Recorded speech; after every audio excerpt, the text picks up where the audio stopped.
temos, o que nós vimos na aula passada, antes de apresentar as temáticas de hoje. Na aula passada, na parte introdutória, aqueles que estiveram e que já assistiram, não é? Nós começamos ou iniciamos a nossa aula trazendo para vocês definições e até mesmo apresentando para vocês qual é a proposta da teologia bíblica, por que nós precisamos, ou qual é o alvo dela ao estudarmos, ao estarmos aqui, não é? Tendo todo várias semanas aprendendo acerca desse tema. E nós vimos, basicamente, que o propósito central é estudar missões sobre o prisma das Escrituras. Nós falamos aqui em sala de aula que, geralmente, quando nós falamos sobre missões, nós acostumamos a usar textos isolados e, basicamente, usamos o texto da Grande Comissão. Mas, quando a gente estuda a teologia bíblica da missão, a gente percebe que não somente textos ou parte das Escrituras trata a respeito da missão, mas toda a palavra de Deus nos fornece os fundamentos, né, necessários para realizarmos a missão de Deus. Nós vimos aqui, na aula introdutória, que Deus, ele é o articulador da obra missionária. Não há nada novo em nós. Nós montamos estratégia, nós planejamos aquilo que vamos fazer, mas precisamos ter em mente que a missão, ela é de Deus, ela começou em Deus e termina, porque o propósito final é promover a glória de Deus, ela termina em Deus. E a gente vai ver em toda a Escritura Sagrada, no texto sagrado, que é o próprio Deus como articulador da missão, é Ele que comissiona vocacionados, é Ele que provê o que o vocacionado vai precisar para realizar a sua missão, e é Ele mesmo que levanta e envia para que seja realizado a obra missionária.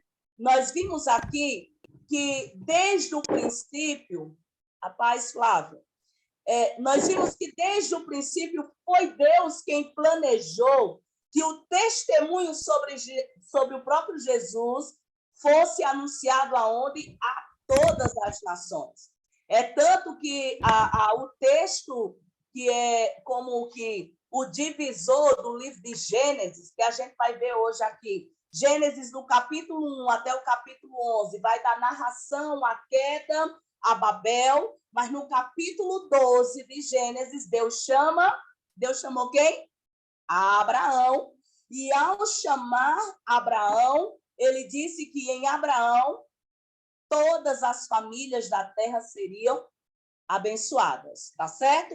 Então, a gente vai ver que foi Deus mesmo quem proveu o testemunho dele, né, do próprio Cristo, que fosse anunciado a todas as nações.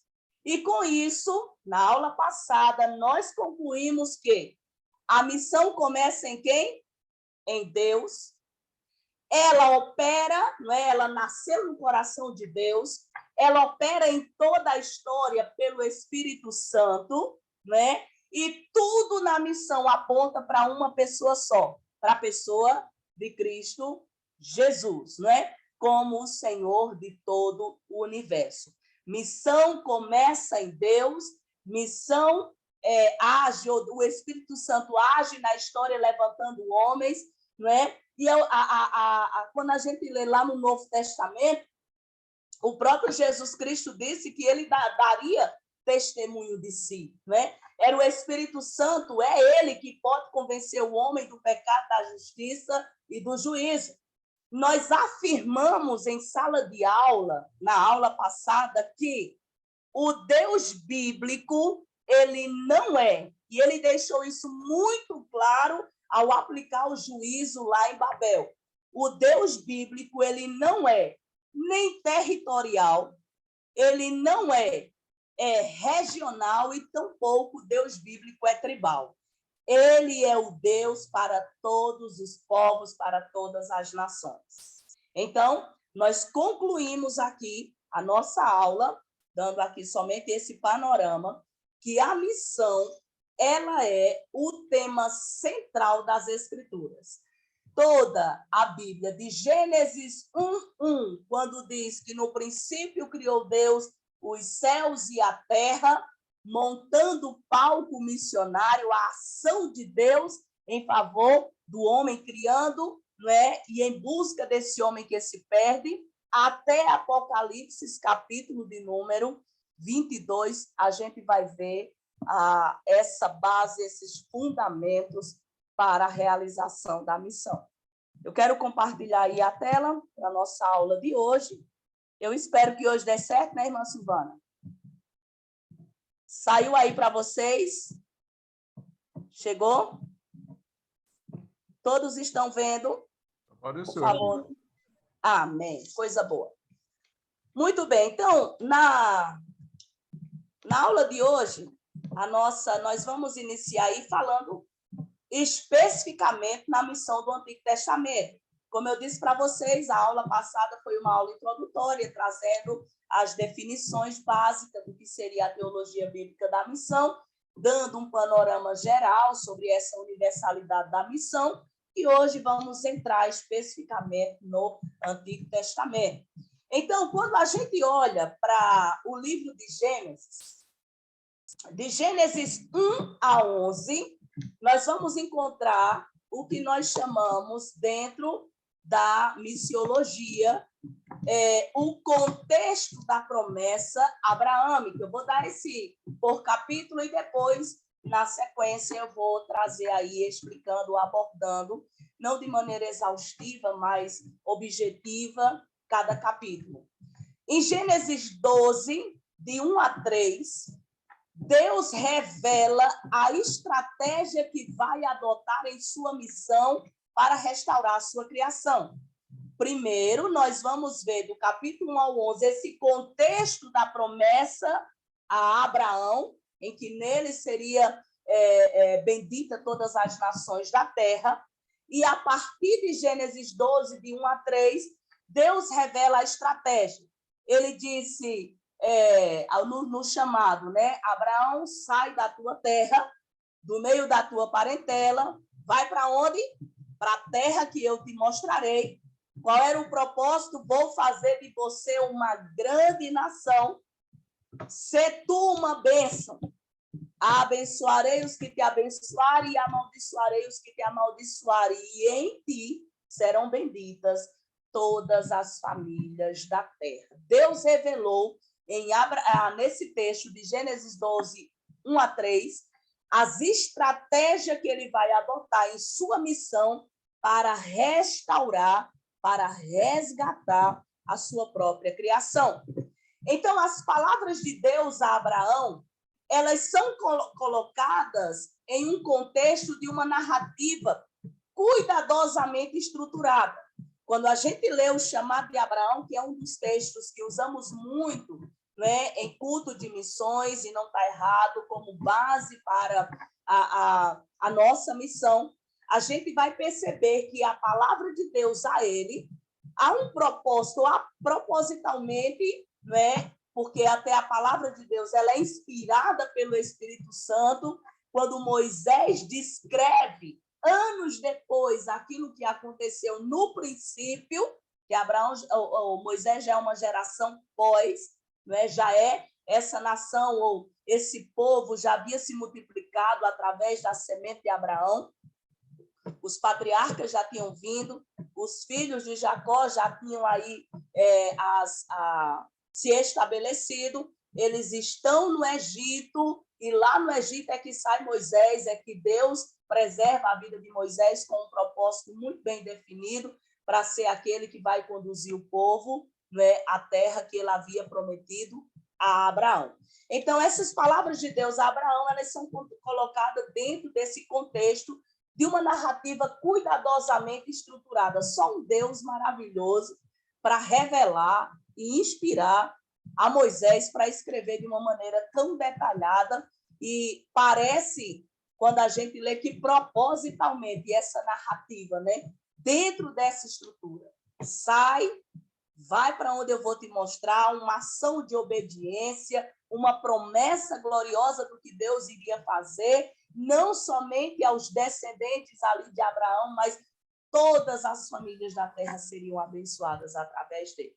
E nós falamos que, lógico, que há um contexto imediato, e a promessa imediata é para Abraão, não é? Para a geração que viria dele, o povo de Israel, que foi formado, mas essa promessa é abrangente, porque o descendente de Abraão, que era o próprio Cristo, viria e nele seria abençoada todas as famílias da terra. Ok? Então, entre os capítulos de número 1 a 11 e de 12 a 50, porque o livro de Gênesis são 50 capítulos, há uma divisão, ou há uma divisão estrutural básica do livro em si. Gênesis, de 1 a 11, é a história, né, primeva, ou seja, de Gênesis 1 a 11, ainda que cronologicamente, a gente lê, parece que às vezes não faz sentido, porque a gente quer ler cronologicamente o texto, né? E a gente vai perceber que a história ali, né, é essa história dos primeiros tempos, da formação do mundo. Começa com a criação, capítulo 2, o detalhe dessa criação na formação do homem, capítulo 3, a queda do homem, capítulo 4, essa corrupção do pecado se expandindo, começando pelos 2 descendentes de Adão, seus filhos, um mata o seu irmão, e a partir do capítulo 5 só se intensifica a maldade, e é no capítulo 6 que Deus escolhe Noé com um propósito bem definido, e daqui a pouco a gente vai ver. Então, Gênesis 1 a 11 é essa história, né, dos primeiros tempos do mundo, a história primeva. Em Gênesis 12 a 50, a história dos patriarcas de Israel, Abraão, Isaque, Jacó. Vocês vão lembrar que o final de Gênesis, o capítulo 50, né, eles já estão no Egito, não porque foram levados escravos, mas a gente conhece a história, houve a grande fome, Deus preservou a vida de José com um propósito definido, põe ele lá no governo do Egito, e nesse período, ou dentro dessa história, eles são levados quando José se deixa conhecer pelos seus irmãos, e eles chegam lá, são bem recebidos, põe ele numa terra produtiva. Gênesis 50 narra a morte de Jacó e conclui ou finaliza com a morte de José. E aí, quando a gente vai ler o Êxodo, logo no capítulo de número 1, vai falar que aquela geração que conheceu a José morreu, e agora eles se multiplicaram, como Deus havia prometido, e o que aconteceu? Tornaram-se escravos, tá certo? Então, tá dando para vocês entender? Eu estou falando muito rápido. Estamos juntos? Amém? Então, Gênesis 12, de 1 a 3, é como que uma passagem de conexão entre essas duas sessões. Há uma conexão entre capítulo 1 a 11 e capítulo 12 a 50. A gente encontra 3 versículos, que é como essa conexão entre essas sessões com o chamado específico de Abraão. Irmão Flávio, quer falar alguma coisa? Falta 8. Acho que só ligou o microfone, é isso? Pronto. Então, a gente vai observar que Adão está no topo da primeira sessão e Abraão está no topo da segunda sessão com a sua geração, né? Com os patriarcas. Em Gênesis de 1 a 11, nós vamos conhecer, ou esse texto, a narrativa nos apresenta o problema para o qual a promessa de Deus a Abraão é a solução. Qual foi o problema de Gênesis 1 a 11, irmãos? Quem me ajuda? Qual foi o problema que em Gênesis capítulo 1 até o 11 nos apresenta? Não é vocês lembrarem a narrativa de cada um, mas dentro da narrativa toda, não é, desses capítulos, há uma temática que é central. A queda do homem? A queda do homem, o pecado entrando no mundo. O problema ali foi a desobediência. Porque quando nós falamos, né, em pecado, precisamos ter em mente, irmãos, aquilo que nós aprendemos em escola bíblica. Em escola bíblica, quando falamos sobre pecado, a gente traz algumas definições. Sabemos que pecado é o quê? Há pelo menos umas 5 palavras que definem. É egoísmo, desobediência, é errar o alvo, é transgressão, e por aí vai. São algumas definições do que é pecado. Então, dentro da narrativa do capítulo 1 ao 11, há uma problemática. O homem que foi criado em uma perfeita comunhão com o seu Criador, o homem que foi colocado como corregente de Deus, que a gente vai ver daqui a pouco, o que nós chamamos dentro da missiologia de mandato cultural, esse homem, ele rompe, ele transgride o limite de Deus. Ele peca contra o seu Criador, né? Desobedecendo. E o que acontece? A partir daí vem a narrativa do que o homem se tornou. A promessa do resgate de Deus é feita no intervalo, né? Em capítulo 12, de 1 a 3, e a partir de então, nós vamos ver o movimento de Deus em todo o tempo para resgatar a sua criação. Em todo o tempo, esse movimento de Deus, ou seja, essa missão de Deus indo até o pecador. Então, as primeiras palavras da história da redenção nos fornecem a resposta para o problema apresentado pela história primeva do mundo. O problema do relacionamento de Deus com as nações como um todo, né? A gente vai ver que em toda a história da redenção existe essa resposta para esse problema. Foi o teólogo Gerhard von Rad que afirmou a respeito disso, né? Vemos aí essa resposta de Deus para solucionar o problema da queda ou do pecado. Gênesis 1 a 11. Nós vamos encontrar a história da criação divina, um pequeno esboço aqui para vocês, depois a gente vai detalhar. Do 1 ao 11 a gente encontra, primeiro, a história da criação divina do mundo, logicamente, capítulo 1 e capítulo 2 trata a respeito disso, capítulo 1 de maneira geral, capítulo 2 descrevendo a formação do homem, o homem posto no jardim e a formação da mulher, ok? A partir do capítulo 3, nós encontramos a história da rebelião humana. A partir do capítulo 4, nós encontramos a história do crescimento abominável do pecado, né?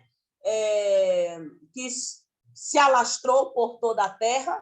É tanto que quando você lê, por favor, estejam aí com suas Bíblias, apóstolos, quando você lê no livro de Gênesis, no capítulo de número 5, capítulo 4, nós temos a narrativa do primeiro homicídio.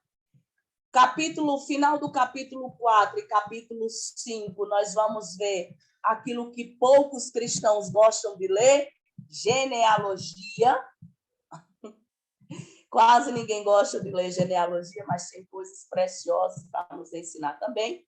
Mas, a partir do capítulo 6, nós vamos encontrar, né, essa multiplicação da iniquidade, né?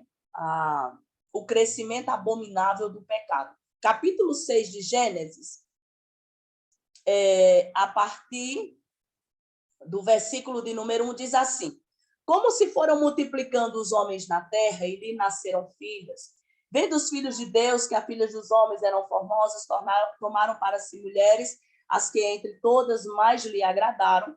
Então disse o Senhor: o meu espírito não agirá para sempre no homem, pois este é carnal, e os seus dias serão 120 anos, né? Então, quando a gente olha para a narrativa, essa intensificação da maldade e da corrupção do homem. Capítulo de número 6 vai trazer a respeito disso. A partir de então, nós vamos ver ainda no capítulo de número 6, Deus chamando a Noé, e a partir do capítulo 6, versículo de número 11, versículo 6 a 10, perdão, trazendo algumas características, né, ou da personalidade, ou da vida que Noé tinha com Deus. E aí a gente vai encontrar a história da resposta de Deus ao pecado por meio do juízo. E aqui nós encontramos o juízo de Deus aonde? No dilúvio. Mas o juízo de Deus no dilúvio também foi cheio de graça, porque por graça o Senhor preservou a uma família, a Noé e os seus, para dar posteriormente continuidade à história da humanidade e à história da redenção. E aí, no capítulo de número 11, capítulo de número 10, né, a gente vai falar, e nós já falamos aqui semana passada um pouquinho, do que nós chamamos das Tábuas das Nações, né? E vamos ver a história da promessa e do compromisso de Deus de preservar e restaurar a criação, ainda no capítulo 9 de Gênesis, né?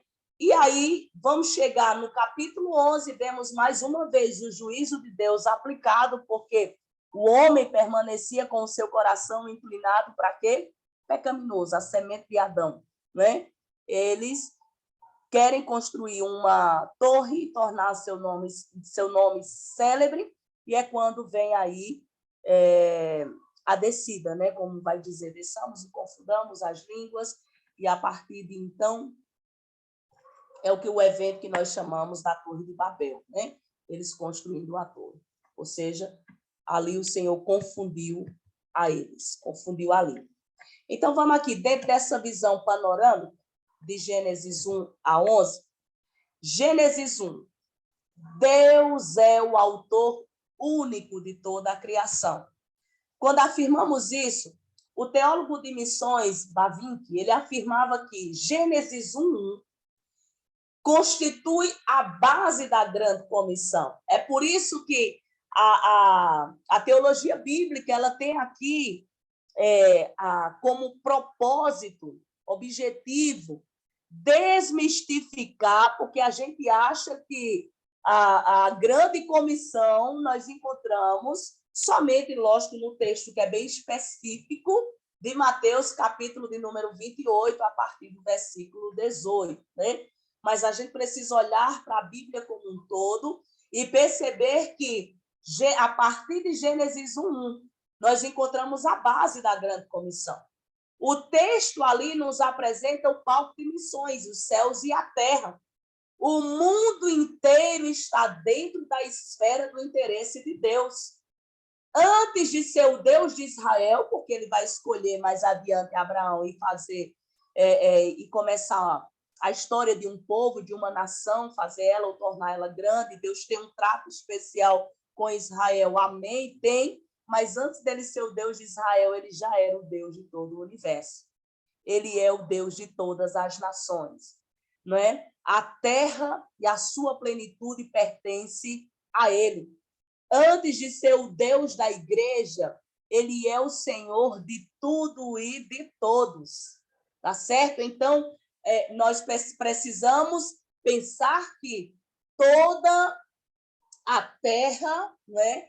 Ela é todas as nações da terra, os povos mais longínquos, né? Nos rincões do mundo, eles são alvos da graça, da misericórdia e precisam ouvir a salvação do Senhor. Então, antes de ser Deus de um povo, ele é o Deus, né, de todo o universo.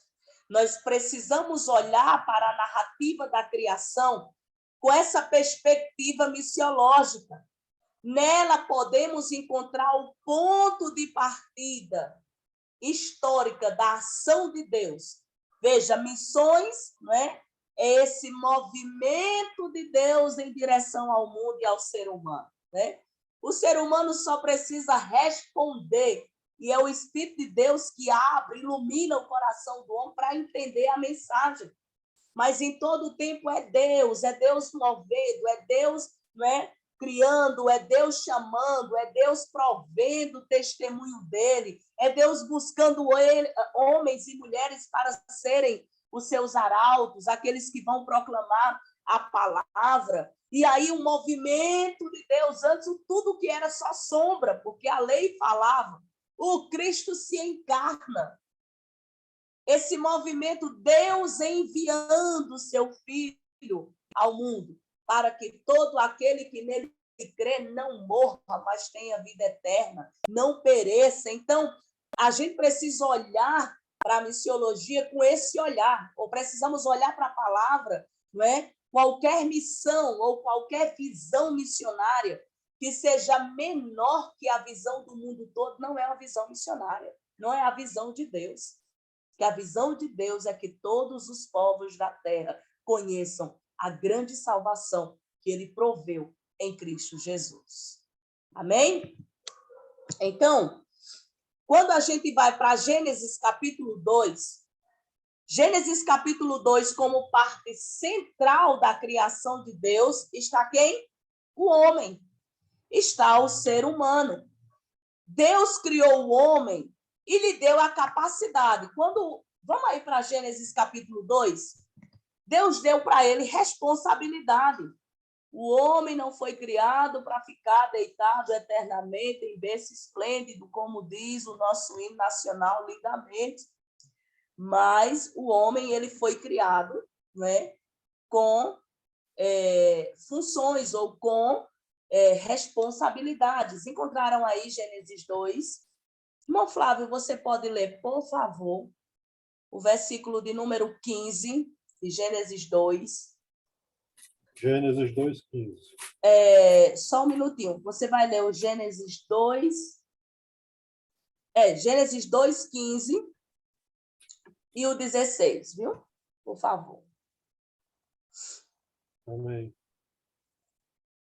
Tomou, pois, o Senhor Deus ao homem e o colocou no jardim do Éden, para o cultivar e o guardar. E o Senhor Deus lhe deu esta ordem: de toda árvore do jardim comerás livremente. Leia agora o versículo 19, irmão, por favor. Havendo, pois, o Senhor Deus formado da terra todos os animais do campo e todas as aves do céu, trouxe-os ao homem para ver como estes lhe chamaria. E o nome que o homem desse a todos os seres viventes, esse seria o nome deles. Só o início do capítulo 20 diz assim: deu nome o homem a todos os animais, ok? Veja, vocês observaram aí há 3 palavras que ressaltam no texto. Todos estão com Gênesis, capítulo 2 aberto. Quando fala dessa criação do homem, né, a gente vê que a criação, que como parte central da criação de Deus, está o homem. Deus cria esse homem, dá ele, ou cria ele com capacidade, inteligência, mas dá ele responsabilidade. Versículo 15 fala de 2 responsabilidades. Qual foi? Versículo 15. Cuidar e cultivar. Cuidar e cultivar. No versículo de número 19, qual foi aqui?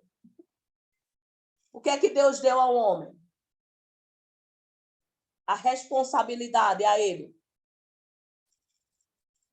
Colocar nomes em todos os animais. Exatamente. Então, quando Deus criou o homem, ele deu ao homem capacidade e responsabilidade. Encheu ele de inteligência, habilidade, mas lhe deu responsabilidade. Deus disse, não é? Ou a responsabilidade que Deus lhe deu foi governar, dominar, preservar, cuidar da criação. Desde então, o homem assume uma posição do que dentro da missiologia se chama corregente com Deus. Desde o princípio, né, este fato, essa corregência, governar, dominar, preservar, cuidar, né, da criação, é conhecido na missiologia como um mandato cultural. Então, quando você ouvir esse termo, que é muito comum nas matérias missiológicas, em alguns momentos você ouvir essa expressão, às vezes no curso de missões, falar do mandato cultural está falando da corregência do homem com Deus. E foi algo que Deus deu lá desde o Éden. E hoje, o que é que Deus nos fez? Vamos aí lembrar quanto à nossa missão, quanto à missão dele. Paulo diz que nós somos o quê de Deus? Alguém consegue lembrar o que é que Paulo disse que nós somos de Deus? Embaixadores. Nós somos embaixadores. Paulo diz que nós somos lá no capítulo 3 de 1 Coríntios, também ele vai dizer, usar uma outra expressão. Quando há aquela crise lá, aquela discussão, um dizia eu sou de Paulo, eu sou de Apolo. Paulo dizia quem é Paulo, quem é Apolo. Todos somos o quê? Peraí, mordomos, é? Não, como é? O texto fala de algo assim como Cooperadores. cooperadores.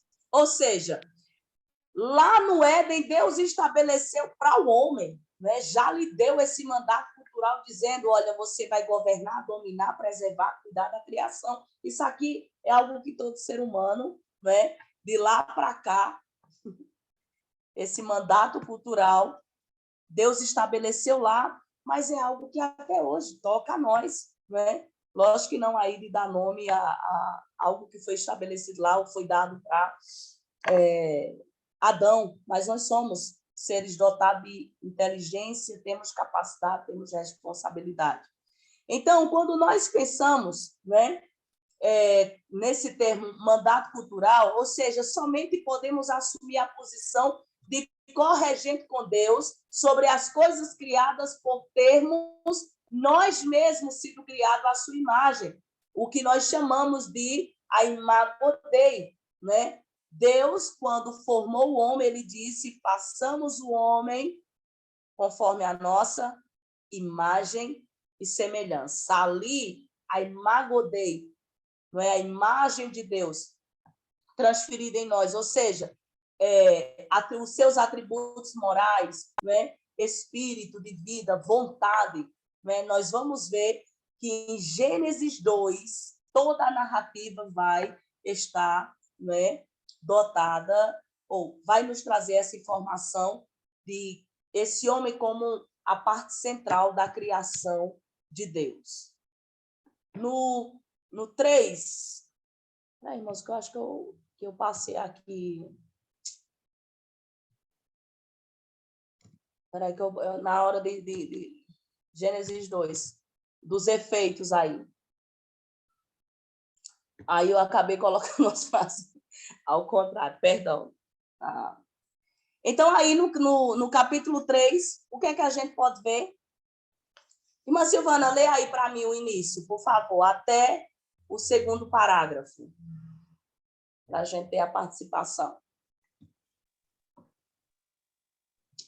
Mas a serpente mais sagaz que Não, todos aqui. os animais.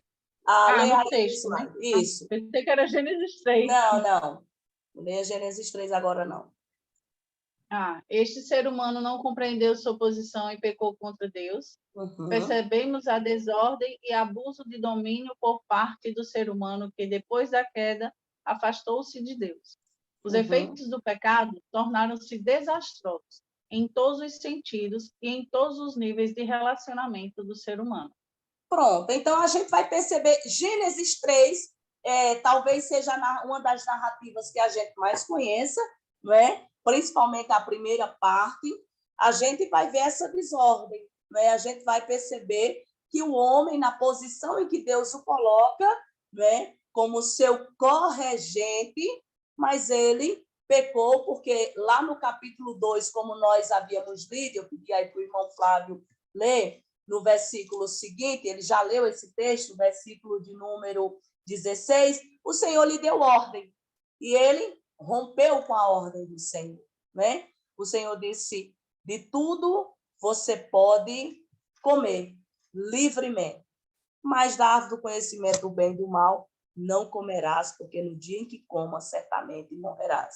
O homem peca contra o seu Deus, rompe, né, desobedece a ele, com isso veio a queda e automaticamente os efeitos do pecado tornaram-se desastrosos em todos os sentidos. A gente vai ver capítulo 3, por favor, estejam aí com suas Bíblias abertas, em Gênesis 3, né? A gente vai ver que no momento o primeiro efeito do pecado, ou o primeiro efeito perceptível no texto, está no versículo de número 8. E depois o versículo 10. Irmã Lola, você pode ler, por favor? Gênesis 3, versículo 8, e depois o versículo de número 10.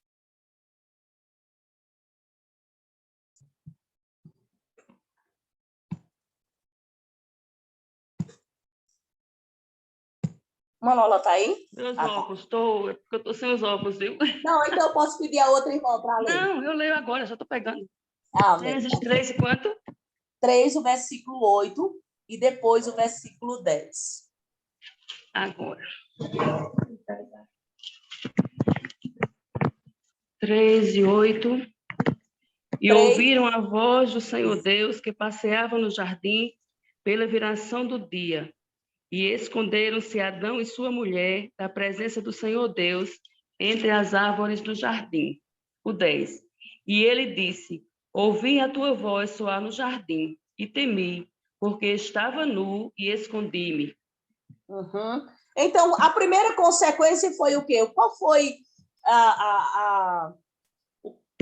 perceptivelmente o sentimento que o homem teve na hora em que ele desobedece? O sentimento dele foi o quê? De vergonha. Vergonha. Em seguida, versículo 10, ele disse. Medo. Ele teve medo. A gente vê a primeira consequência, né, perceptível, foi a vergonha, o medo de Deus. O seu relacionamento com Deus foi o primeiro que sofreu o profundo desgaste.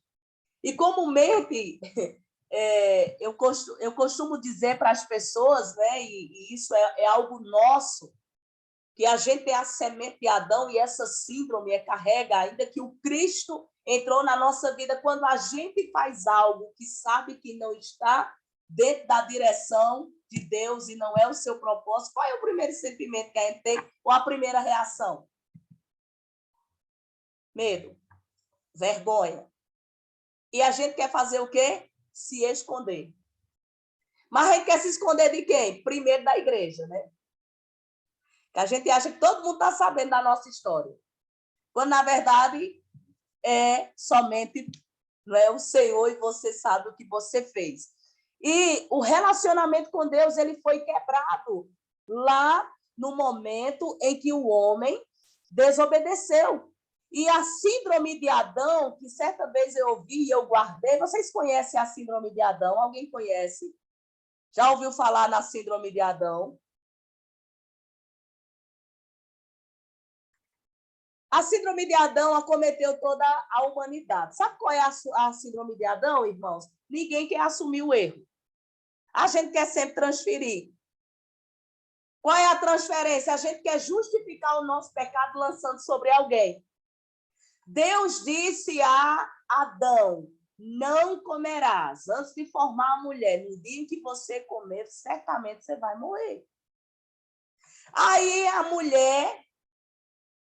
Veja, a serpente vem, engana, e quando Deus diz assim, Adão, onde estás?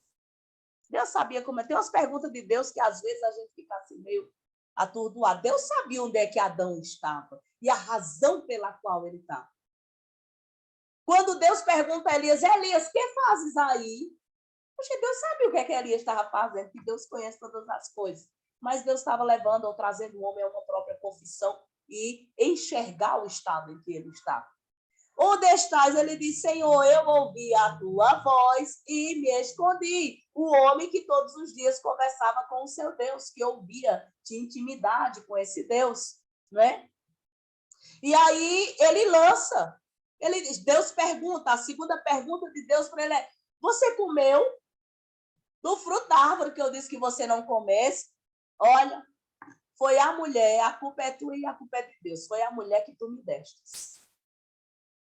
Ela me deu e eu comi. A mulher lança sobre a serpente, não assume também sua culpa. E aí a serpente não tinha mais para quem lançar, porque o destino dela já é certo. Né? Então, o relacionamento com Deus foi o primeiro que sofreu desgaste. Na sequência, não foi somente isso, mas o relacionamento matrimonial, familiar, também entrou no processo de deterioração.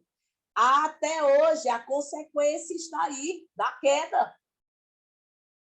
O relacionamento matrimonial, Gênesis 3:12, já vai nos trazer o desgaste. Qual foi o desgaste? O homem disse, foi a mulher que me deste por esposa. Ela me deu da árvore e eu comi. Lá no 4:8, disse Caim a Abel, seu irmão, vamos ao campo, estando ele no campo, sucedeu que se levantou Caim contra Abel, seu irmão, e o matou. Então, a queda trouxe duras consequências. Relacionamento familiar, matrimonial, sofreu, né? Então, se hoje muitos tivessem essa percepção, estando em Cristo, talvez algumas coisas, né? Os desafios do relacionamento a dois ficam, mas algumas coisas seriam, né? Tentaria um conserto, um ajuste, se olhasse dentro da perspectiva bíblica, né? O seu relacionamento com o meio ambiente também sofreu, com a natureza, e com o trabalho ficou extremamente, né, comprometido. Então, tem gente que diz que quando chegar no céu vai conversar com Adão, que agora sofre, com o suor do rosto. Não, irmãos, ele já trabalhava. Né? Deus já tinha feito ele corregente da criação. Só que agora, a consequência, o meio ambiente sofreu, como hoje a gente vê aí só se intensificando, e o trabalho também ficou completamente, né, comprometido. Você lê a partir do versículo 17 e você pode perceber claramente as duras consequências. Mas louvado seja o nosso Deus, que lá em Gênesis 3:15 nós vamos encontrar o precioso traço da graça. A gente vai ver que houve um juízo, porque você vai ver, Deus vai dizer que por causa disso, maldito seria toda a terra, né? Deus trouxe uma sentença para a mulher, mas Deus trouxe uma sentença para Adão, Deus trouxe uma sentença, toda a criação sofreu dano, mas Gênesis 3:15, o traço da graça de Deus e misericórdia é manifesto, incluindo naquele momento de forte decadência e afastamento, uma promessa gloriosa de salvação. E não era só uma promessa, era uma promessa com garantia de uma missão redentora de sua parte. Quando ele traz essa promessa, né, em 3:15, ele fala diretamente para a serpente, ele disse no versículo 14 que a terra, não, que maldita seria ela entre todos os animais domésticos e todos os animais selváticos que rastejam, e que ela rastejaria sobre o vento e comeria do pó da terra. O versículo 15, o Senhor disse, eu porei inimizade entre ti e a mulher, entre a tua descendência e o seu descendente. Este, ou seja, do descendente da mulher, não era serpente e cobra. A gente sabe quem estava atuando e falando por trás e aí trazendo essa decadência a toda a humanidade. Este te ferirá a cabeça, e tu lhe ferirás o calcanhar. Então, já havia a promessa de intervenção, de salvação, de resgate, dizendo, ele vai ferir a tua cabeça, não é? Ainda que, logicamente, a gente vai lá para o Novo Testamento e vê essa promessa de Gênesis 3,15 se cumprindo na sua plenitude, na pessoa de Cristo Jesus, né? Então, quando vamos para Gênesis 4-6, como já havíamos dito, o pecado humano estendeu-se a toda a raça humana e a todas as demais coisas criadas, né? Tudo sofreu. A persistência dos seres humanos no pecado foi lamentavelmente e profundamente vivenciada por toda a população daquela época, né? O povo daquela época. E essa decadência pecaminosa acarretou em um novo juízo. Houve um juízo cheio de graça lá na queda, o juízo de Deus, o homem é expulso do Éden, toda a criação sofre as consequências da queda, mas a graça de Deus é manifesta na promessa de Gênesis 3,15, né? E aí, quando a gente vai para Gênesis 4,6, também podemos ver, outra vez, a decadência trouxe um novo juízo, mas com esse juízo também não foi somente juízo, porque nós vamos perceber a graça de Deus. E onde é que está a graça de Deus? Onde é que fica a graça de Deus? A partir de então, quando ele preservou, né, uma família, né, para dar continuidade, né, posteriormente à sua criação. Então, o registro sobre o dilúvio parece muito sombrio. Quando a gente lê Gênesis 7, especificamente, irmãos, esses versículos 17 até o 24 são extremamente fortes, porque o versículo 23, o texto vai dizer assim, que assim foram exterminados todos os seres que haviam sobre a face da terra, né? Então, a gente vai olhar para essa narrativa fortíssima, e quando eu não sei você, mas a gente lê o texto, parece às vezes que vai dando um desespero. A maneira como Deus preservou uma família, põe, ainda que não ficou sem testemunho, que Deus enviou, né, a Noé para chamar e apregoar esse arrependimento, que em 120 dias isso iria acontecer, mas só se multiplicava a maldade. Então, Deus extermina. Quando nós chegamos em Gênesis 8-9, a graça e a fidelidade de Deus, elas são manifestas pela preservação da vida. Em meio ao tão terrível e justo juízo, nós vemos que o Rei Criador não deixou de manifestar a sua graça e a sua misericórdia para com a sua criação. Gênesis 8-9, também é um texto bem conhecido nosso, né? Capítulo 8 fala dessa diminuição, as águas baixas, Noé sai da arca, né? Ele vai soltar o corvo, ainda no versículo de número 13 do capítulo 8, ele sai, ele e sua família da arca.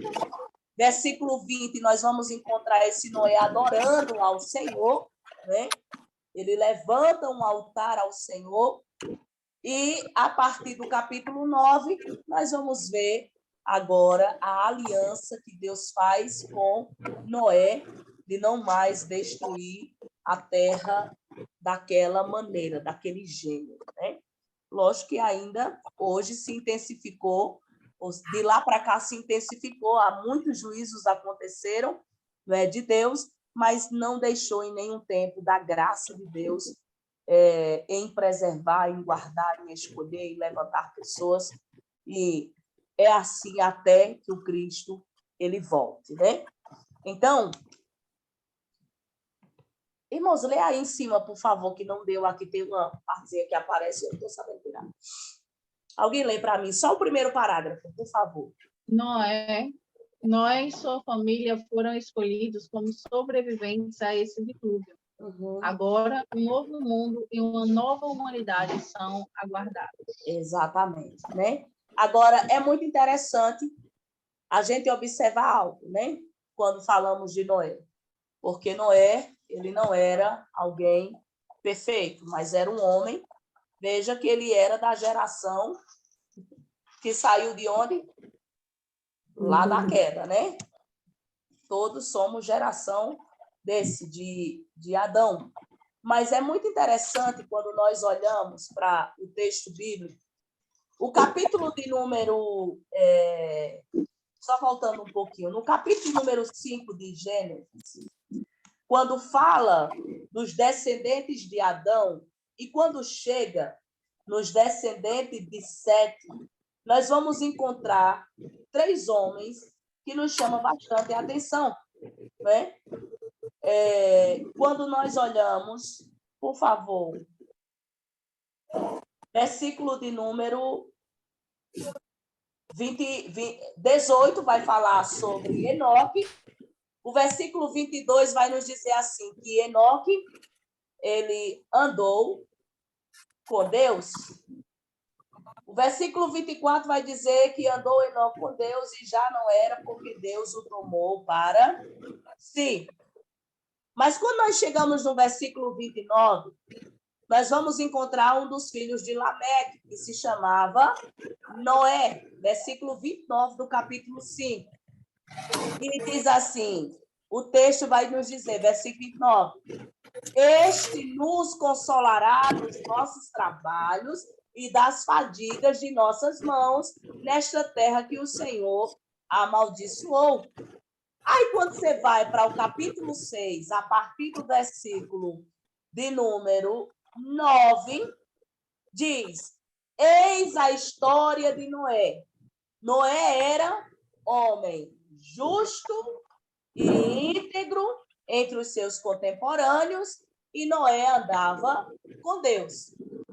Veja, a gente precisa trazer esse ponto aqui à tona, por quê? Porque quando Deus escolheu Noé, não era porque ou separou Noé, não era porque, com base nas qualidades que Noé tinha, porque Noé era homem sujeito à queda, como a gente vai ver isso pós o dilúvio.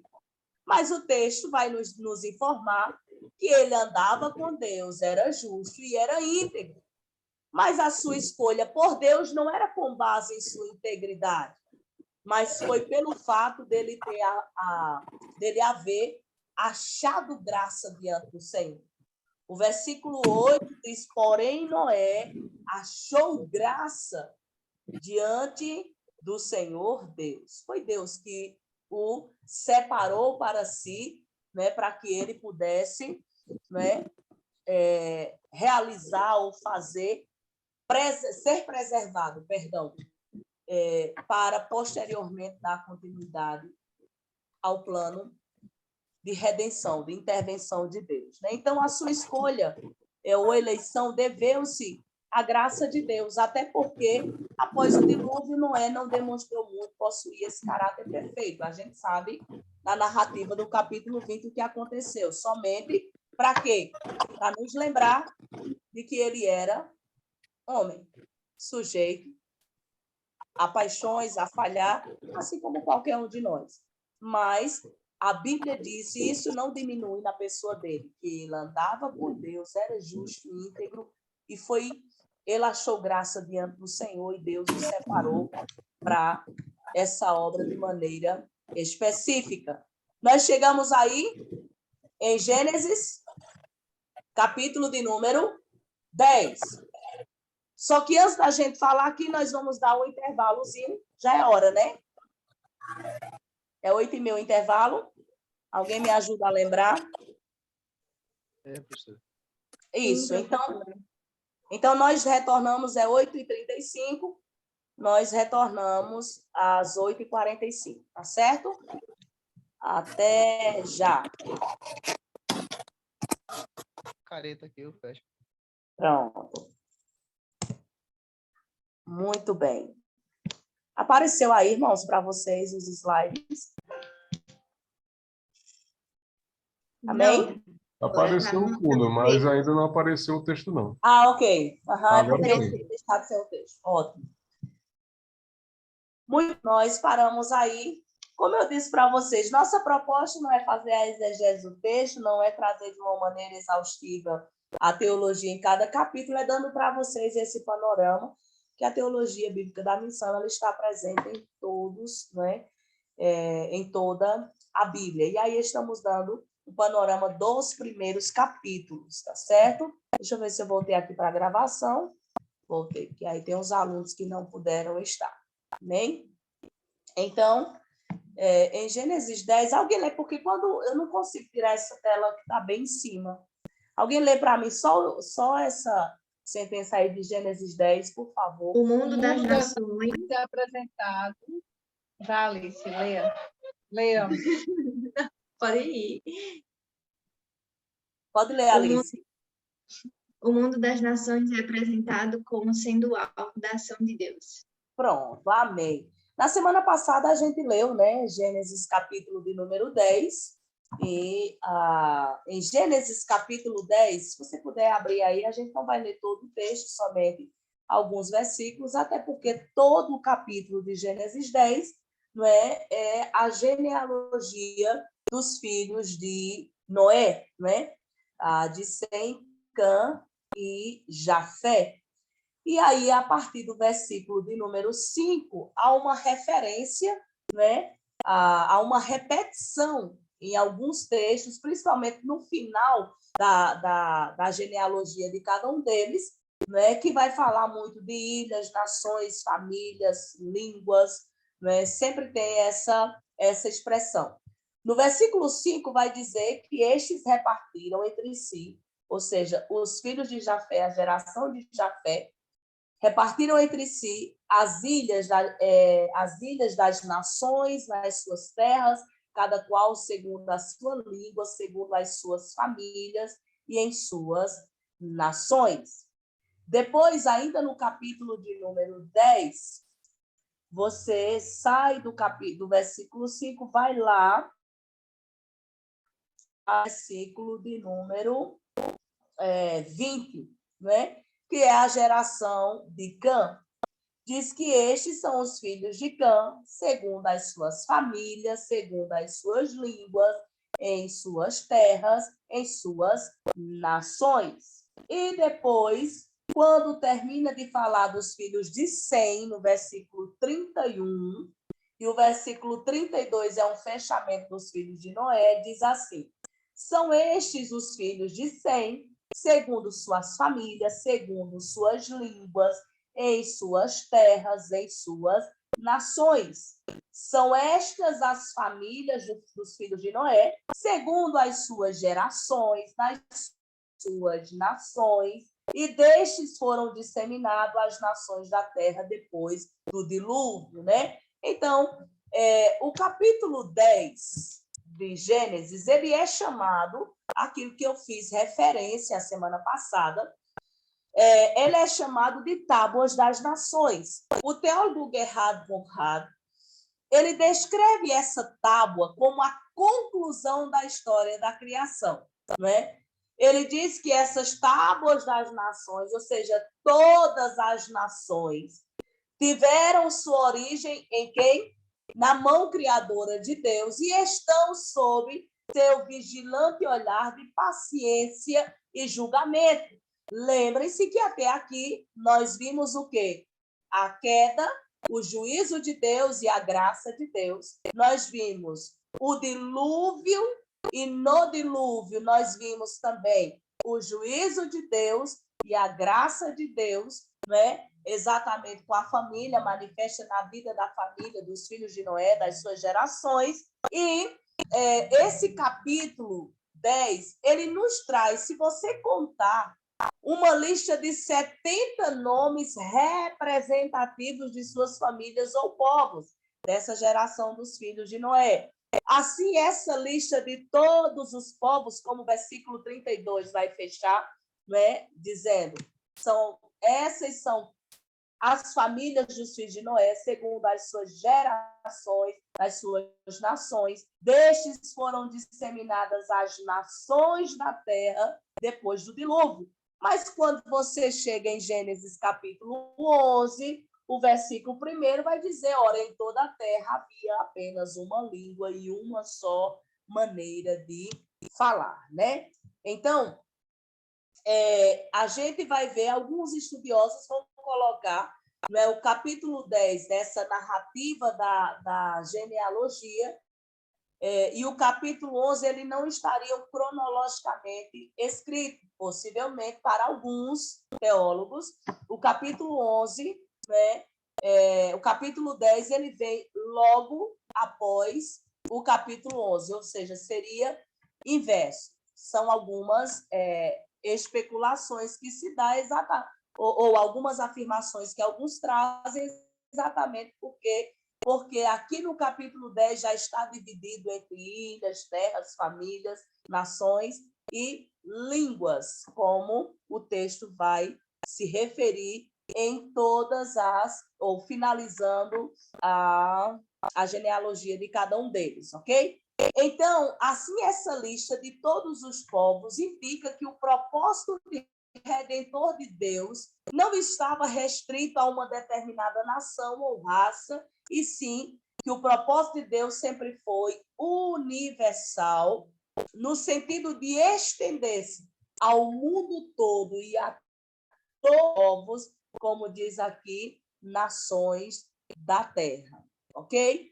Então, toda a humanidade, independente da localização geográfica e das diferenças linguísticas e culturais, compartilham uma mesma origem. Eu acredito que, em geografia bíblica, vocês estavam tendo com a professora Hilda. É com ela mesmo?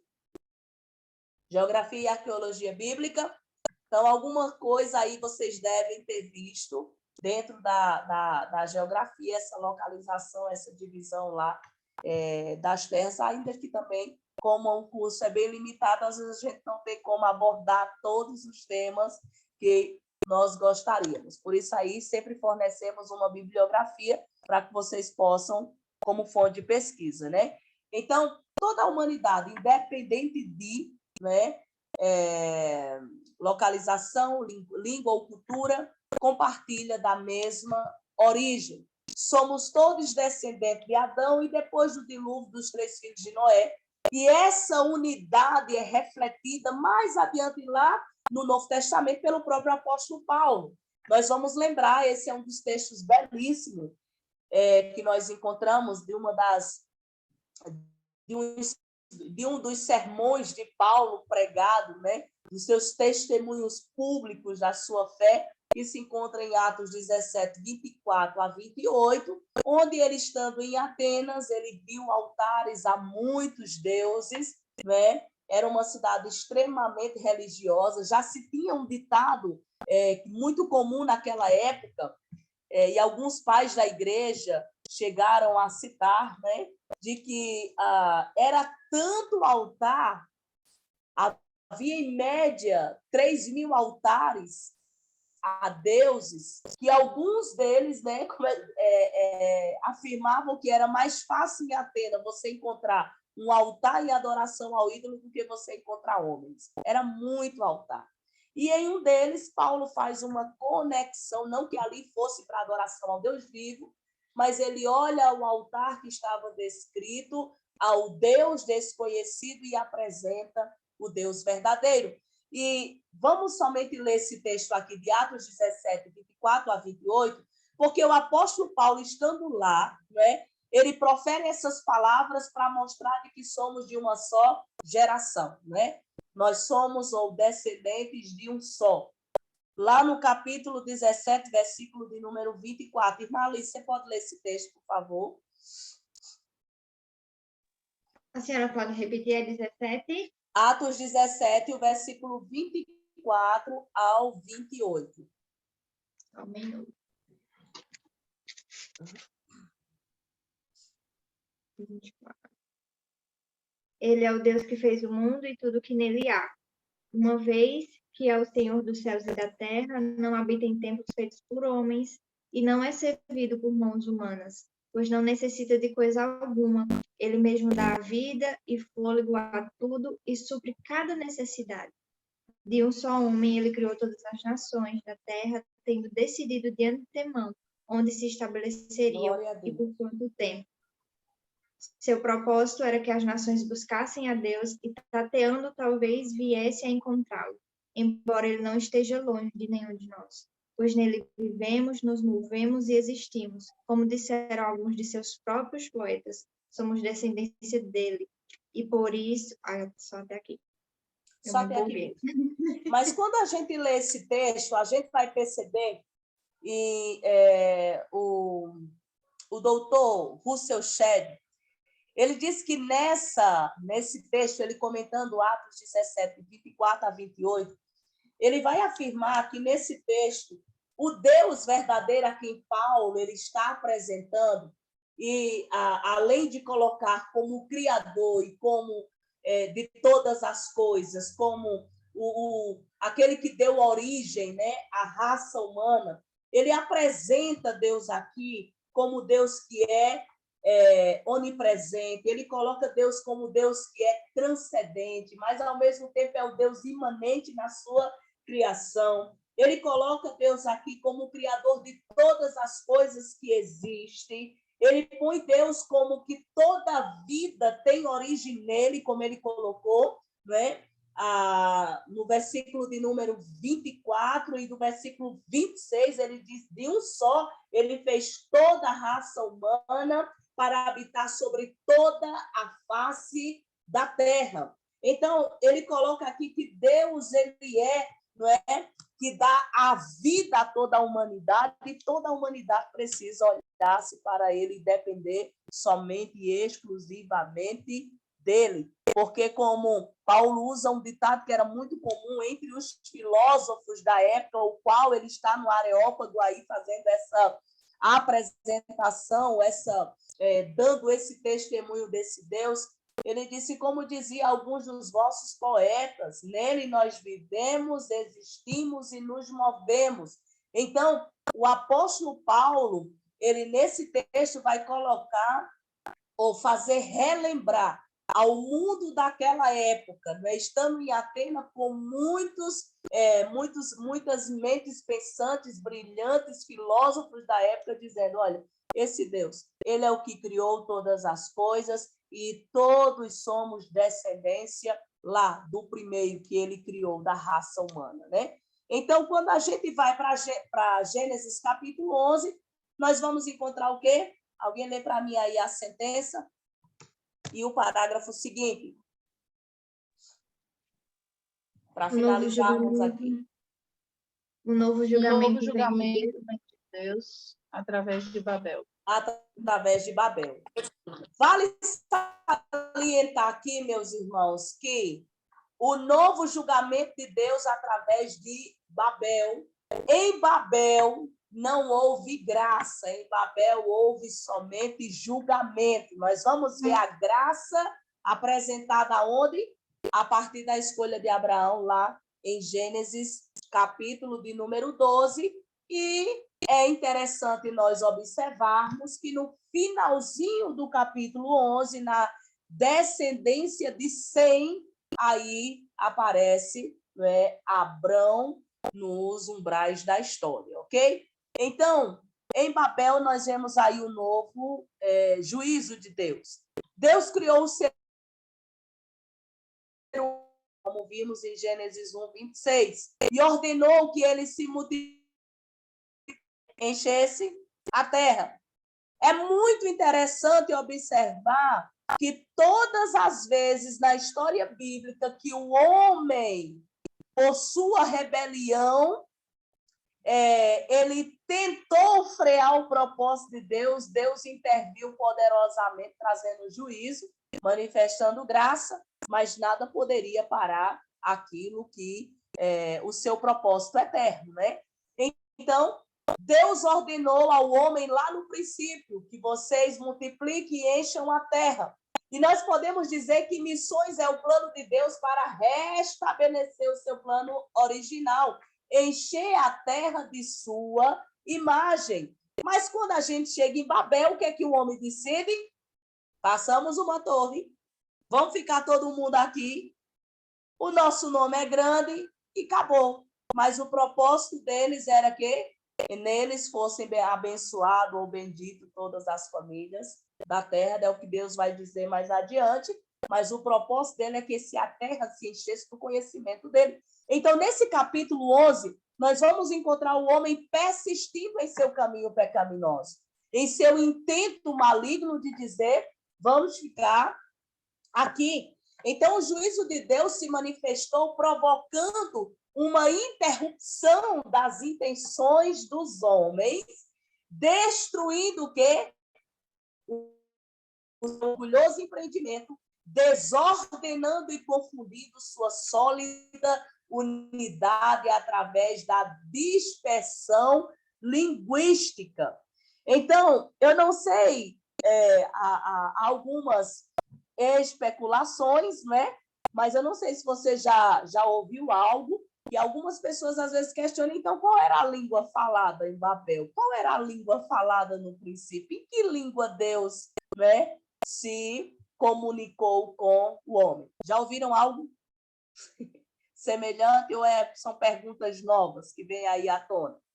Então, quando se pensa nisso, a gente não sabe basicamente qual era a língua original, ainda que alguns vão dizer, né, que possivelmente pode ter sido no hebraico ou aramaico, o qual era ou um dialeto, né, porque o aramaico foi pouco falado, era um dialeto que era o qual se falava comumente todos os povos.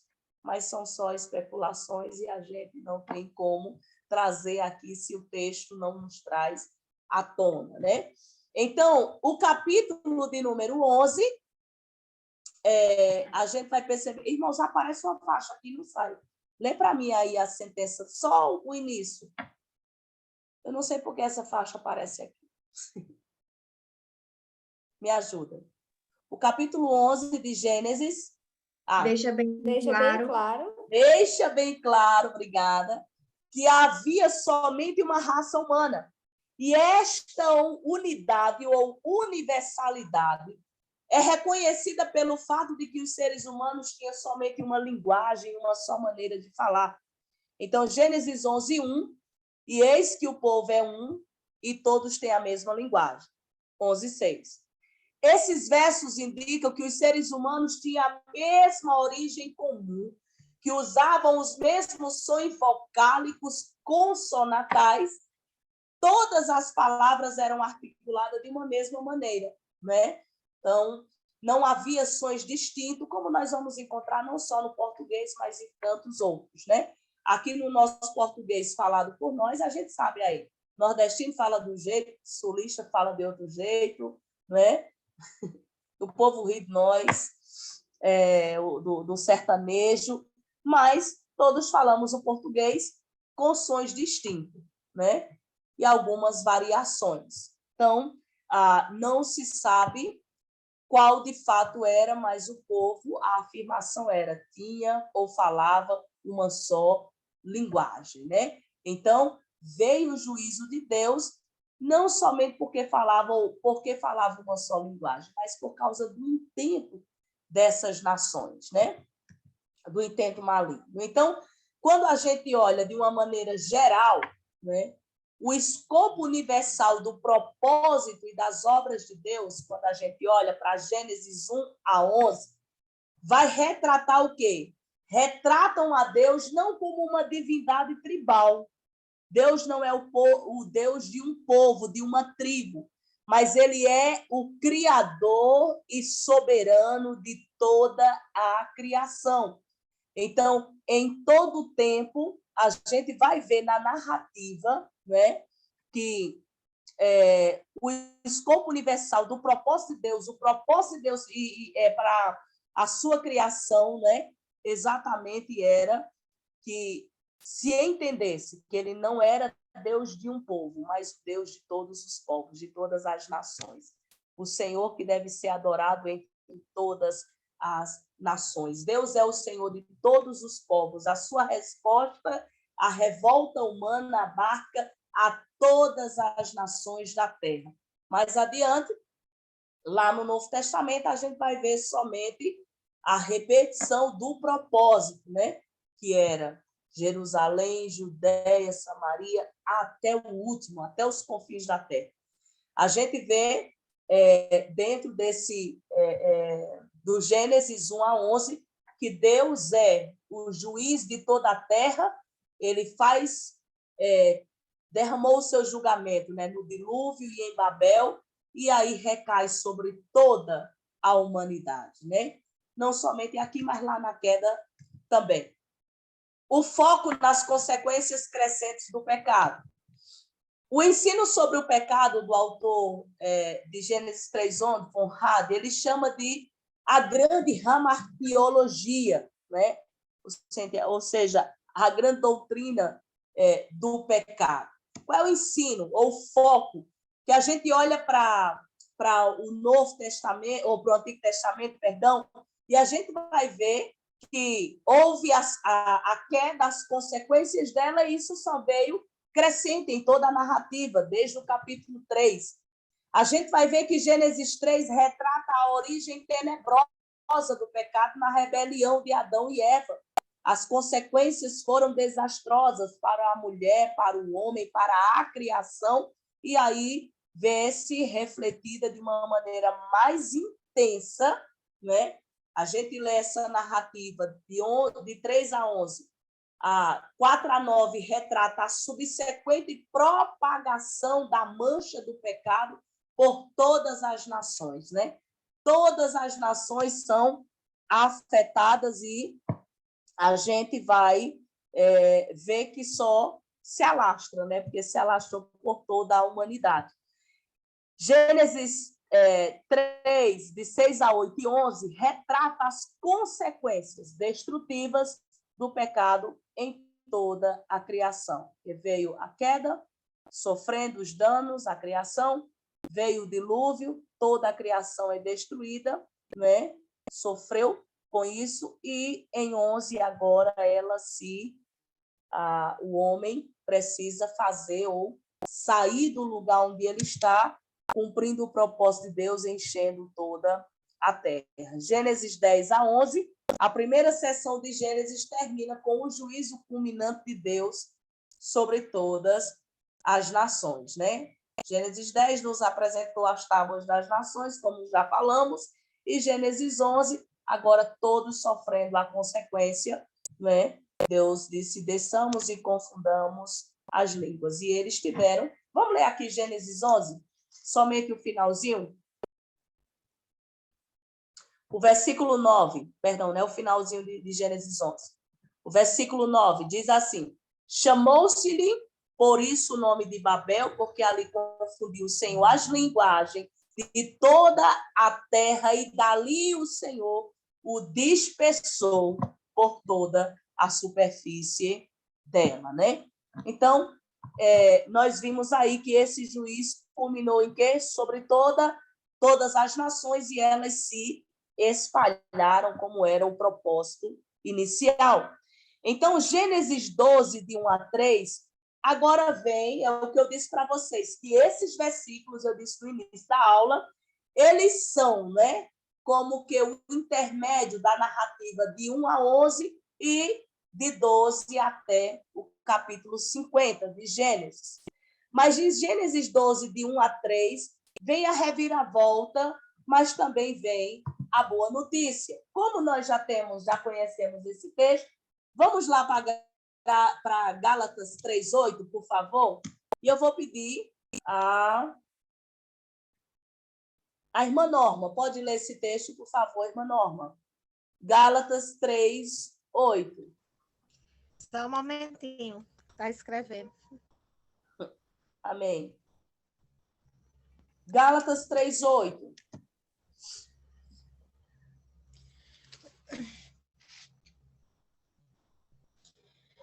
Ora, tendo a Escritura previsto que Deus havia de justificar pela fé os gentios, anunciou primeiro o evangelho a Abraão, dizendo: todas as nações serão benditas em ti.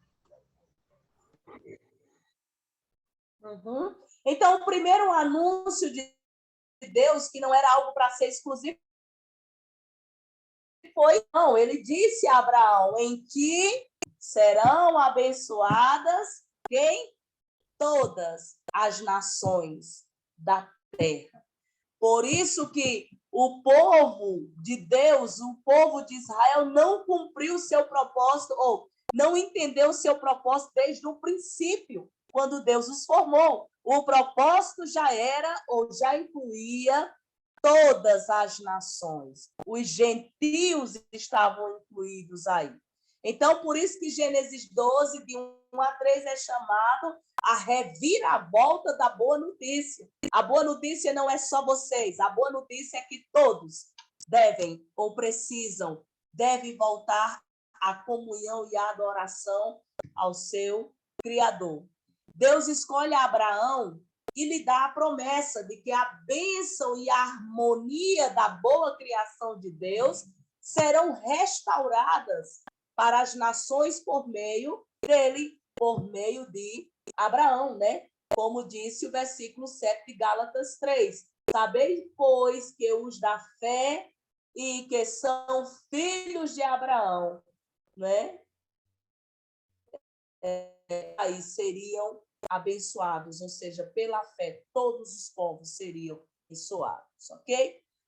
Então, em Abraão, nós vamos ver o escolhido em favor de todas as nações. Não foi escolhido só para o povo, ou só para a formação do povo.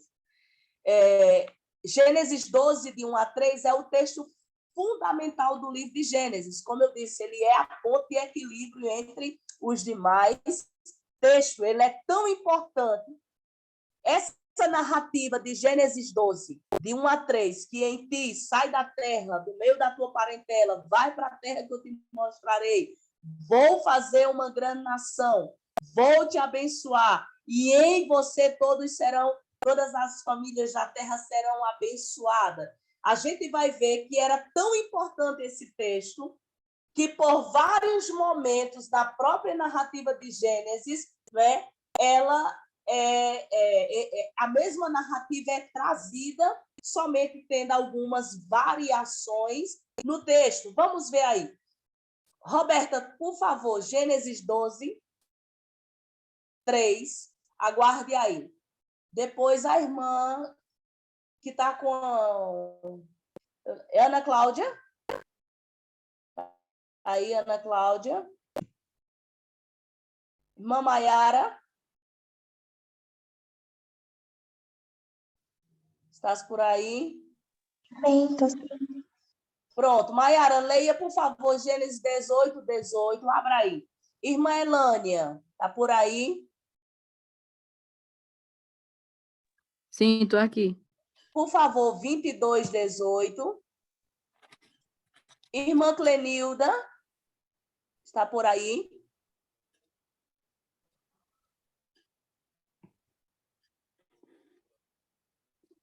Irmã Clenilda, Gênesis 26, 4. Irmão Giovanni, por favor, Gênesis 28, 14. Amém? Certo. Vamos lá, vamos começar e, por favor, acompanhe a leitura desses textos, aí as referências. Por que é importante? Porque nós vamos ver que em contextos ou em momentos distintos, a mesma promessa, ou seja, a promessa de Deus vai sendo relembrada até mesmo com os demais, com os patriarcas, né? Vamos ler aí Gênesis 12, 3, Roberta, por favor. Gênesis 12, 3. E abençoarei os que te abençoarem, e amaldiçoarei os que te amaldiçoarem. E em ti serão benditas todas as famílias da terra. Pronto. A partir daqui, comecem a perceber nos demais textos as variações. Aqui diz que em ti serão benditas todas as famílias da terra. É no chamado de Abrão. Aí você vai para Gênesis, capítulo de número 18. Capítulo 18, a partir do versículo 16, é aquele contexto em que Deus, somente para situalizar vocês na história, é quando Deus anunciou a destruição de Sodoma e Gomorra. Dentro desse anúncio, o versículo 18, né, nos traz uma informação e um detalhe a respeito dessa promessa.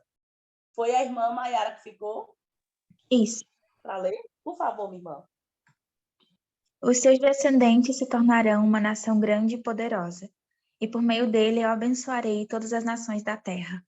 Qual foi o detalhe aqui que trouxe no texto? Vocês perceberam? De Gênesis 12, disse que o Senhor abençoaria e nele seriam benditas todas as famílias da terra. No versículo 18, quando o Senhor fala da destruição de Sodoma e Gomorra, o Senhor relembra, né? Visto que Abraão certamente virá, ele virá a ser o quê? O que é que Deus relembrou? Uma poderosa nação. Uma poderosa nação. Aí repete a promessa, nele serão benditas todas as famílias da terra. Capítulo 22, 18. A irmã que ficou, por favor. Gênesis 22, 18 nos diz: e por meio dela, todos os povos da terra serão abençoados, porque você me obedeceu. Muito bem. Veja, nesse contexto aqui de Gênesis 22, é o contexto que Deus pediu o sacrifício de Isaac. Todos nós conhecemos a história, né?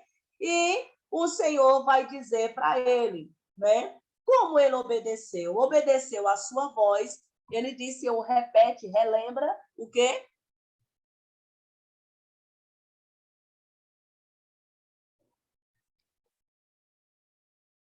Que nelas serão benditas todas as nações da terra. Ao relembrar isso, o Senhor disse o quê? Qual foi o detalhe aqui do texto? Quem conseguiu perceber?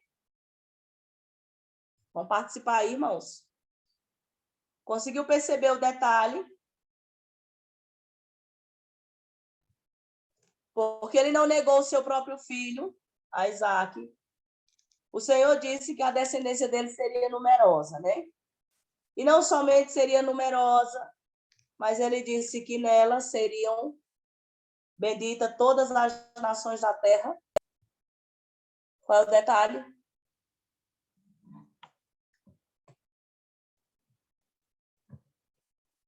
Nações. Nações já vem... nações.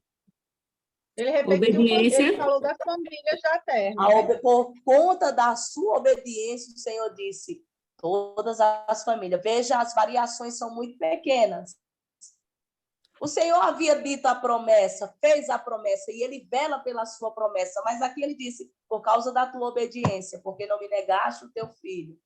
Né? Vou fazer você numeroso como as estrelas do céu e a areia do mar, que é o versículo anterior vai afirmar isso, versículo 17. Aí no 18 ele disse, em ti serão benditas tão somente por quanto obedecestes a minha voz. Capítulo 26, versículo 24. Versículo 4 e 5, perdão.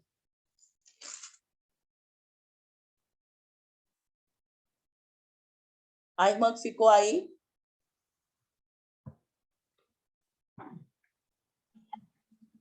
Você falou o nome de Clenilda, mas eu acho que ela não retornou, não, do intervalo. Ela não viu, não foi? Tu pode ler, Lola, está aberta aí? Leio. Quanto mesmo? 26 e 4, né? 26, multiplicarei... 4 e 5. 4 e 5.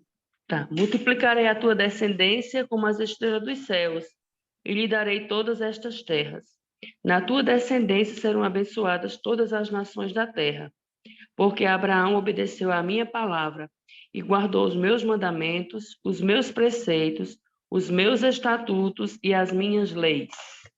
Veja que coisa preciosa. Capítulo 26 agora é Isaac. Deus está falando com Isaac, né? E está relembrando a Isaac, né? Exatamente o que ele havia prometido a Abraão.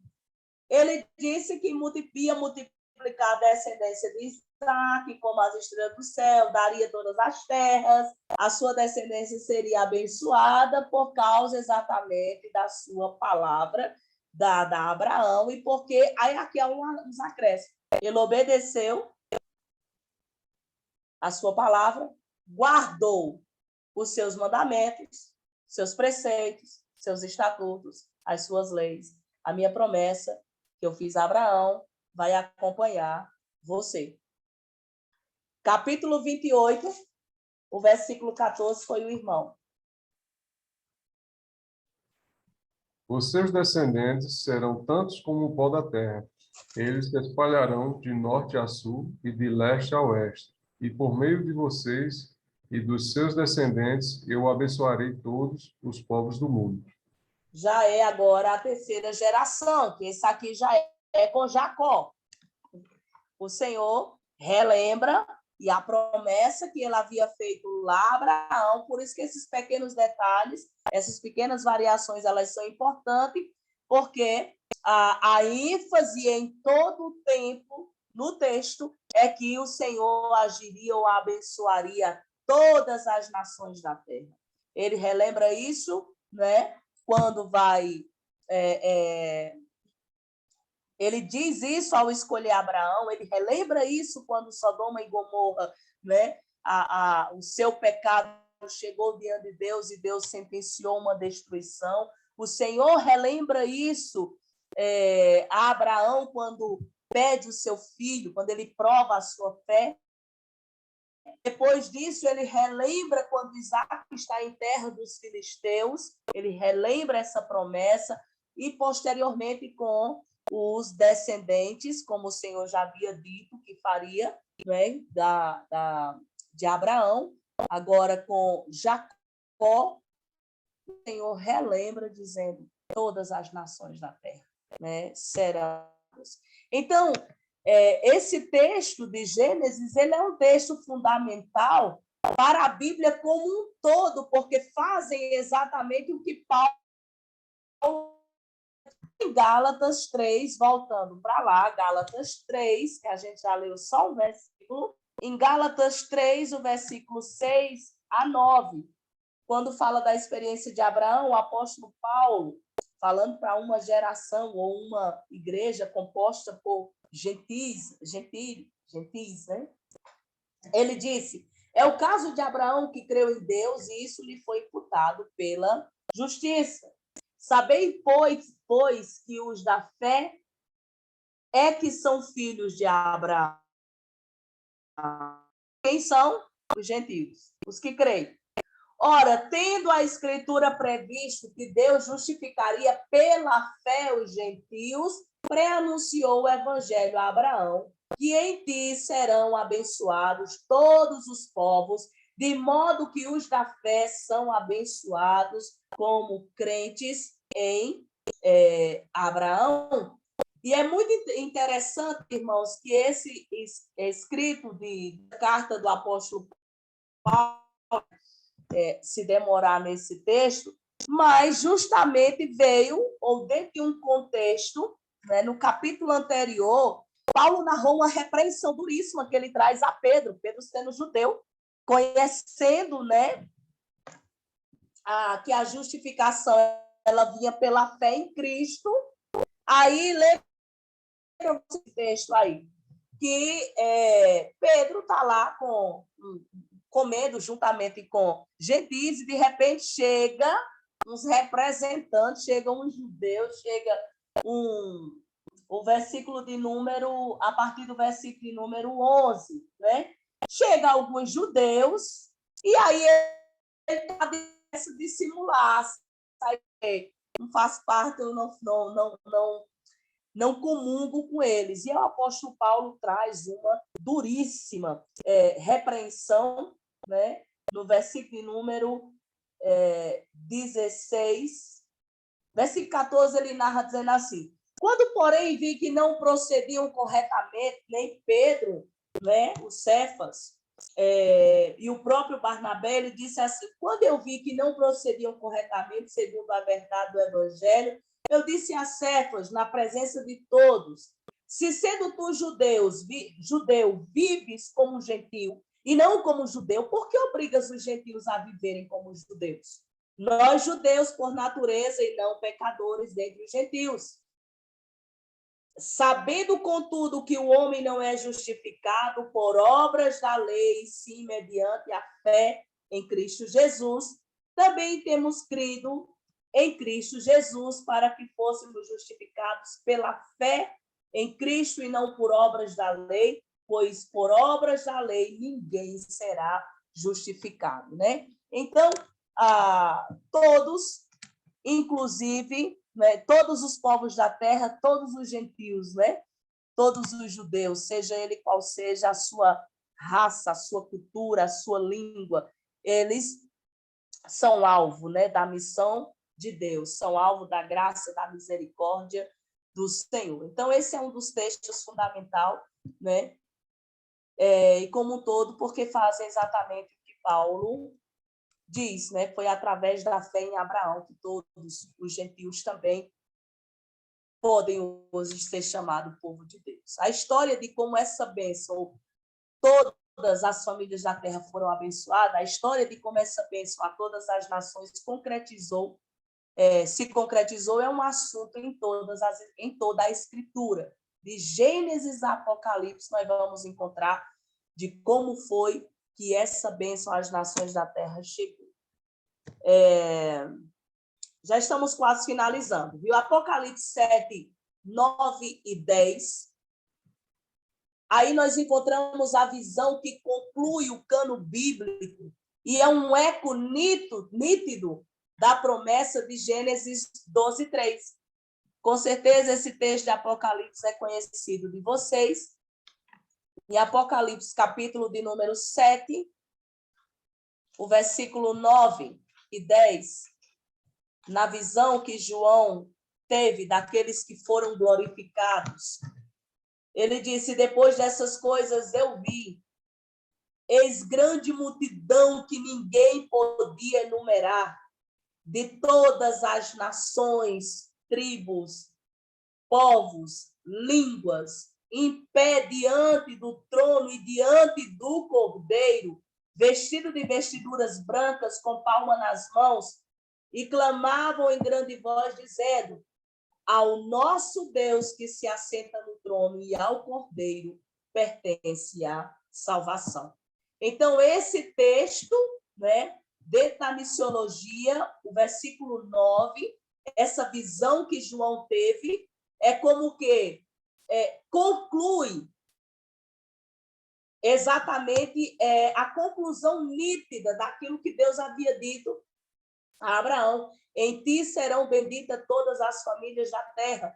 Agora João disse: eu vi, era uma multidão inumerável, e todas as famílias da terra estavam diante do trono do Cordeiro, adorando a ele e glorificando a ele, e dizendo que aquele que está sentado no trono e ao Cordeiro pertence à salvação. Então, de Gênesis 12 até Apocalipse 22, nós lemos a resposta de Deus à pergunta suscitada pelas narrativas desalentadoras de Gênesis 3:11, né? Parecia que a humanidade só se intensificava o caos o qual ela estava estabelecido. Quem poderia resgatá-la, né? Então, quando a gente olha, né, a resposta de Deus para essa pergunta exatamente, a gente vê problema, mas logo adiante é apresentada a solução em toda a Escritura, né? A missão de Deus para resolver. E a gente sabe que foi enviando seu Filho. O Verbo se fez carne e habitou entre nós, né? E como vai dizer a palavra, né? Que ele veio para que todo aquele que olhar para ele seja salvo, né? Tenha a garantia de vida eterna, tenha os seus pecados perdoados. Como disse o apóstolo Paulo, foi Cristo Jesus, quando ele escreveu Colossenses capítulo 2, o versículo 13. Lá na cruz, ele cravou, né, todo escrito de dívida que constava contra nós. dele bradou: está consumado, né? E ali ele despojou principados e potestades. Então, a gente precisa olhar para toda a narrativa bíblica, não mais para textos isolados, e perceber, né, que Gênesis 12 é somente uma resposta do problema que surgiu, né, e a missão de Deus para resolvê-lo, sempre buscando o homem, resgatando esse homem da perdição. Amém? Então, nós vamos ficar por aqui. A nossa aula termina 9h30 mesmo, é 10h30 hoje. Ô, professor, eu acho que o grande problema quando a gente vai olhar a missão, as missões, né, no Antigo Testamento, é porque a gente não traz para contextualizar nos dias atuais, né? A gente lê esses detalhezinhos, mas deixa lá no passado, a gente não puxa para aqui, para os dias atuais. Exato. E assim, Alicia, lamentavelmente, quando a gente estuda a teologia bíblica do Antigo Testamento, não a teologia bíblica de missão, a gente vai perceber que a igreja do Senhor ela tem muita dificuldade por algo que houve na história, uma dicotomia entre o Novo e o Antigo Testamento e o Novo Testamento. Essa dicotomia ela trouxe um grande prejuízo, porque as pessoas olham para o Antigo Testamento e dizem que ali era o tempo da lei. Costumam dizer isso. A gente olha para o Novo Testamento e é graça. E não há essa dicotomia. Por quê? Porque eu costumo afirmar, quando eu dou teologia do Antigo Testamento, que é impossível compreender o Novo Testamento sem o Antigo Testamento. Se você tirar todas as referências do Antigo Testamento que está no Novo, fica como um mosaico sem sentido. Então, a gente olhar a perspectiva da missão, olhar para o Antigo Testamento e ver que tudo apontava para uma intervenção gloriosa de Deus, Deus já estava intervindo, ele concretiza em Cristo Jesus, e tudo apontava para ele mesmo. Então, por isso que a proposta da teologia bíblica é essa, é nos fazer perceber que a Bíblia toda, ela é essencialmente missionária, porque foi o Deus missionário que inspirou os homens a escrever, e é sua palavra, tudo que está escrito para o nosso ensino é que foi escrito. Amém? Então, nós vamos encerrar a nossa aula por aqui hoje. Já quero agradecer pela paciência aí de vocês. Na próxima aula, a gente não se encontra, próxima segunda, porque eu vou mandar a tarefinha para vocês. Mas, dia 15, estaremos juntos para dar continuidade à nossa aula, tá certo? Aos assuntos. Se vocês já quiserem ir adiantando, a atividade para segunda-feira, vocês não têm um prazo largo, não, viu? O prazo largo é para a leitura do livro, para a atividade, não. A atividade vocês já devem providenciar. Vou dar o prazo para vocês até a nossa próxima aula, aqui presencialmente, tá bom? Presencialmente não, perdão, por esse meio, pelo Zoom. Então, amanhã eu já envio para vocês o PDF e as perguntas. Amém? Que Deus abençoe, um forte abraço a cada um de vocês, um prazer mais uma vez estarmos juntos. Amém. Amém. Boa noite. Boa noite.